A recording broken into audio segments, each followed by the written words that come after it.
and gents, Chris Andre here. Let's talk boxing. I watched my first ever Misfits card. I'm not going to lie, it might very well be my last. We'll get to that later on. But we're going to cover Tommy Fury versus KSI and also Logan Paul versus Dillon Danis, if you can call that one a fight. We'll get to that in a moment. But first, I need to mention a couple of things. First and foremost, I received a number of messages that were quite abusive. I'm not talking about the banter ones. There were some funny ones in there, people being playful. But abusive messages and people telling me they're going to unsubscribe to the channel and stop watching the channel because I dared to cover this particular fight. Let me just respond to that. When you're talking about a fight, and I'm not talking about an event, I didn't big up the event and talk about the antics that they were playing at, John Fury mooning KSI and them smacking the plastic plate between them and all that stuff. I'm not doing all of that. But when you're talking about a fight, I can break down a fight at any level, whether it's elite or whether it's novices who have been boxing for a year, 2 years, 3 years, 4 years. I'll tell you their strengths and weaknesses, how they can marry up against each other, what they need to do to improve. I'm spotting patterns of play, essentially. This occurs in any sport. If you look at the top pundits for all the networks, for instance, if they're going to be covering the World Cup final, the Champions League final, a massive Premier League game, and then all of a sudden they're asked to cover an FA Cup tie where a League 2 team has drawn a non-league team, they're not going to walk off and say, I'm not covering this because I'm not watching the best players in the world. No, they're going to look at them, understand their level, and explain to you who they think will win between those two teams of a lower level. That is completely natural. You are not obligated to watch if you're not interested. But don't get abusive and tell me you're going to unsubscribe. It's going to change anything. People asked me to cover this fight. And what's ironic is this. When you click on the username of someone that leaves a comment on your channel, it will show you a recent history of the last few comments that person left on your channel. And the irony is this. The KSI Tommy Fury video was sandwiched between two other videos. Zerdo outboxes Joe Smith Jr. That was an eliminator of a light heavyweight fighting another light heavyweight contender, the winner of whom is going to potentially get a world title shot, kind of like a big semi-final. The other video was Janibek Elim Kanuli battering Gaultieri and analysing his position and how this might breathe life into the middleweight division. We now have a unified middleweight champion, a new star. That's a big deal. None of the people that commented on that KSI video to tell me they were unsubscribing commented on those videos. Those videos received fewer views than the KSI Tommy Fury video. Now that's again not a problem. People can watch what they want, but don't come here and make out as I've brought the sport into disrepute for covering novice fighters rather than just the hardcore when you're not actually interested in watching the hardcore videos. What you're interested in are the mainstream stars, the handful of stars. As a boxing channel, I'm going to go beyond that. If you don't want to watch, you don't have to. But to abuse and tell me you're going to unsubscribe, that's up to you, man. Have a good day. Moving on from that, let's talk about the actual fight itself. KSI Tommy Fury, we spoke in the preview about certain patterns that could play out, and I felt every single one of them pretty much played out, except for one. We'll talk about that. I felt that the fight would actually end with Tommy Fury stopping KSI. I thought KSI would gas after the first couple of rounds, and by round 5 or 6, Tommy would be able to find the space necessary to land consistently and be able to take KSI out of there. That's the area that didn't play out. Everything else pretty much went as I expected. KSI came out with that Venom Page type bounce and he's seeking to jump from the outside inside very quickly, bypassing mid-range and leading with a power shot, usually a looping right hand. And what he's hoping to do is take you out with that one shot. Because he loses positioning as he jumps in and throws that punch and his head will dip towards his lead foot, from there, the only real area of attack he can come up with is a wide left hook. So if you can deal with that first phase of attack, then the second, you're going to be pretty comfortable against KSI. And because KSI has a high energy output style, he's not going to be able to maintain that. He's going to gas. So you're going to be able to deal with the first couple of rounds potentially, and then you'll be okay. But if you can't deal with those first couple of rounds where he is fast, he may have the power to hurt you, and that's an unknown quantity.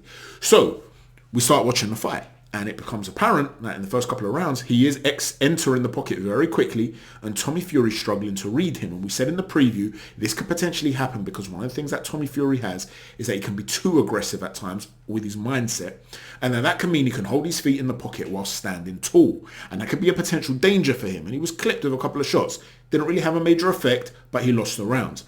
He had a point deducted as well for a punch on the back of the head. I thought that was a bit harsh, to be honest with you. On one of those shots on the back of the head, they were right up close in the clinch, and he's tried to throw a hook, and KSI's got his head turned back, and it's hitting the back. It hit the back of his head. I thought that was harsh, to be honest. Where else is he supposed to punch? He's turned his head, but okay. The third round, he starts to time KSI more. He starts to take half a step back and he's landing a shot. In addition to that, the clinch game of Tommy Fury's improved. In the first couple of rounds when he was tying him up, the right arm of KSI was free and he was using it. The referee was letting him fight on the inside and he was pummeling these hooks into Tommy Fury's body as hard as he could. Now again, high energy output without much damage being done there, but he's working on the inside, so he's winning. The third round though, Tommy started to tie him up more effectively, start to roll him, use his mass to be able to shift his weight. He had this other thing too, when he would throw the jab, he would then hook, usually if he'd miss and goes beyond the head, he then hooks his arm around and gets the opponent in a headlock, something Tyson Fury likes to do. He was doing a lot of that. He was also creating space on the inside towards the midriff and throwing these short hooks into the midriff. And when they were breaking and they were coming at mid-range as they were exiting, he was landing the odd hook here or there, little short uppercuts, little short hooks, enough to be outworking KSI from that point forth, and he ended up winning the fight. KSI, in my opinion, started to slow down as well. You saw the bounce became more lethargic, heavier, and so he wasn't able to enter the pocket as quickly, which made things easier for Tommy. Now, one of the things we spoke about again in the preview, though, is that Tommy Fury does not have a varied jab. He likes to step in with the jab, a power jab, almost exclusively. And one of the problems with that is that if you miss the target and you've got these really long arms like Tommy does, you're going to be in a position where you're smothering yourself without then having the space to work your way out. And because KSI was ducking and he was the one launching in and initiating the clinch in the second half of the fight, and Tommy Fury's moving consistently so aggressively forward, you're getting two objects colliding. Imagine you're running after something, you're driving really quickly and something hits the brakes in front of you and you collide into it. It's that sort of motion. And so Tommy Fury really was not thinking in the ring. He was just sitting there and he was just thinking, okay, I'm going to throw a power jab and step in. You adjusted to the initial entries. You've stabilized him. You know, you weren't trying to exchange too much when he was down low and he changed the level, something that he tends to do, and he made errors with Jake Paul. A little bit of an improvement there. But when you're tying him up, instead of just holding him, you want to create spacing. Use your framing. Step around him. There was none of that.